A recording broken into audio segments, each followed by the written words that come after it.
Hello friends, मेरा नाम है कौशिक और आज हम कैपिटल गेन के चैप्टर में एक और नया टॉपिक देखेंगे। क्या नाम है उस टॉपिक का? Types of capital asset. कितने टाइप की कैपिटल असेट होती है? तो दो टाइप की कैपिटल असेट होती है। वो कौन कौन सी होती है? तो ये देखिए, शॉर्ट टर्म कैपिटल असेट होती है और लॉन्ग टर्म कैपिटल असेट होती है। शॉर्ट टर्म कैपिटल असेट होती है और लॉन्ग टर्म कैपिटल असेट होती है।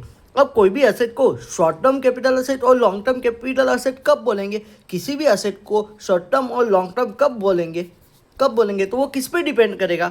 वो पीरियड ऑफ होल्डिंग पे डिपेंड करेगा। वो किस पे डिपेंड करेगा? वो पीरियड ऑफ होल्डिंग के ऊपर डिपेंड करेगा। अब ये पीरियड ऑफ होल्डिंग क्या होता है? ये किस बला का नाम है वो हम देखते हैं। नॉर्मली पीरियड ऑफ होल्डिंग क्या होता है? जिस दिन हमने कैपिटल असेट को परचेस किया से लेके जिस दिन हमने कैपिटल असेट को सेल किया या उस कैपिटल असेट को ट्रांसफ़र किया, उस दिन को हम पीरियड ऑफ होल्डिंग में गिनेंगे और उस बेसिस पे हम डिफाइन करेंगे हमारे लिए वो capital asset short term capital asset होगा या लॉन्ग टर्म कैपिटल असेट होगा। बट इसके भी कुछ एक्सेप्शन है, तो वो हम अभी देख लेते हैं। When capital asset become property by way of transaction not regarded as transfer, by way of transaction not regarded as transfer। अभी आप मुझे बोलेंगे when capital asset become property, ये प्रॉपर्टी क्या होता है? तो इसको मैंने पहले लेक्चरों में आपको बता दिया है। by way of transaction not regarded as transfer क्या होता है, ये हम आगे वाले लेक्चर्स में देखेंगे। तो इस केस में हम क्या करेंगे? Include the period of previous owner और प्रीवियस असेट। हम इसमें प्रीवियस ओनर का या प्रीवियस असेट का भी पीरियड इंक्लूड कर लेंगे। अभी हम दूसरा केस देखते हैं, असेट डिस्ट्रॉय केस। इसमें हम क्या करेंगे? Up to date of destruction लेंगे। मतलब पीरियड ऑफ होल्डिंग क्या होगा? जिस दिन हमने परचेस किया उस दिन से लेके जिस दिन हमारी असेट डिस्ट्रॉय हुई उस दिन को हम पीरियड ऑफ होल्डिंग में गिनेंगे और उस पीरियड ऑफ होल्डिंग के बेसिस पे हम क्या डिटरमाइन करेंगे कि वो असेट हमारी शॉर्ट टर्म कैपिटल असेट है या लॉन्ग टर्म कैपिटल असेट है। अभी एक और नई चीज़ देखते हैं, conversion of capital asset into stock in trade. मतलब इस केस में क्या होगा?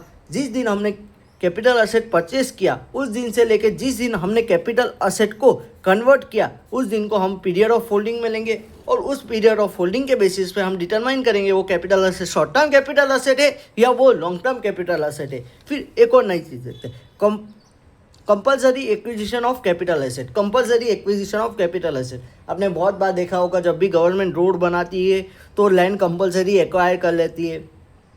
तो उसमें क्या करते हैं हम? तो जिस दिन हमने वो कैपिटल असेट को परचेस किया होगा उस दिन से लेके जिस दिन वो असेट कंपल्सरी एक्वायर्ड हुई उस दिन तक हम उसको पीरियड ऑफ होल्डिंग में कैलकुलेट करेंगे और उस पीरियड ऑफ होल्डिंग के बेसिस पे हम डिटरमाइन करेंगे कि वो कैपिटल असेट शॉर्ट टर्म है या लॉन्ग टर्म है। फिर अभी आप बहुत लोग शेयर्स में इन्वेस्ट करते होंगे, तो shares in a company in liquidation.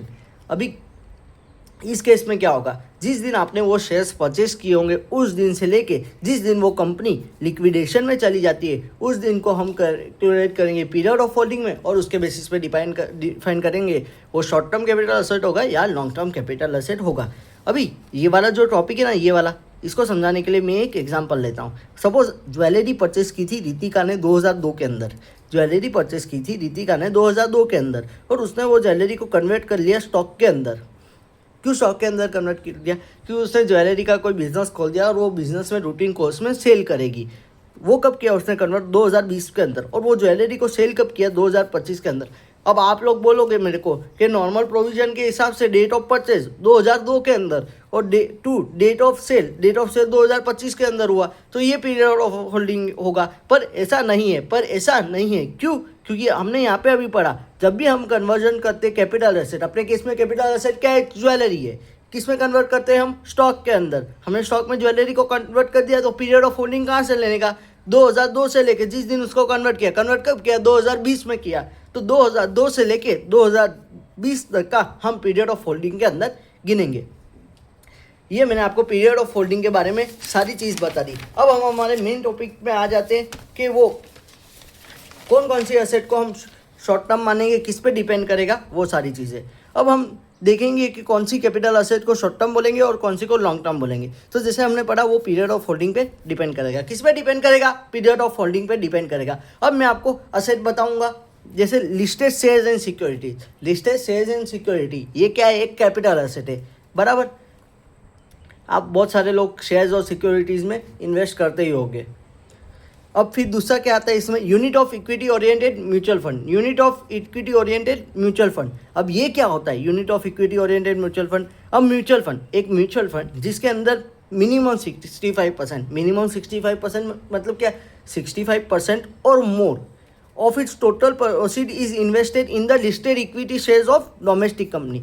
मैं आपको इसका एग्जांपल देता हूँ। सपोज आपने है ना किसी म्यूचुअल फंड के अंदर 100 रुपये दिए, तो वो म्यूचुअल फंड उसका 65% मतलब 65 रुपीज़ या उससे ज़्यादा किस में इन्वेस्ट करता है, listed equity shares of domestic company में इन्वेस्ट करता है। Listed equity shares of domestic company में इन्वेस्ट करता है, तो उसको बोलेंगे हम unit of equity oriented mutual fund. अब ये यूनिट ऑफ बिजनेस ट्रस्ट क्या होता है, इसको हमें ना वेरियस एंटिटीज वाला बहुत बड़ा चैप्टर आएगा, उसके अंदर देखेंगे।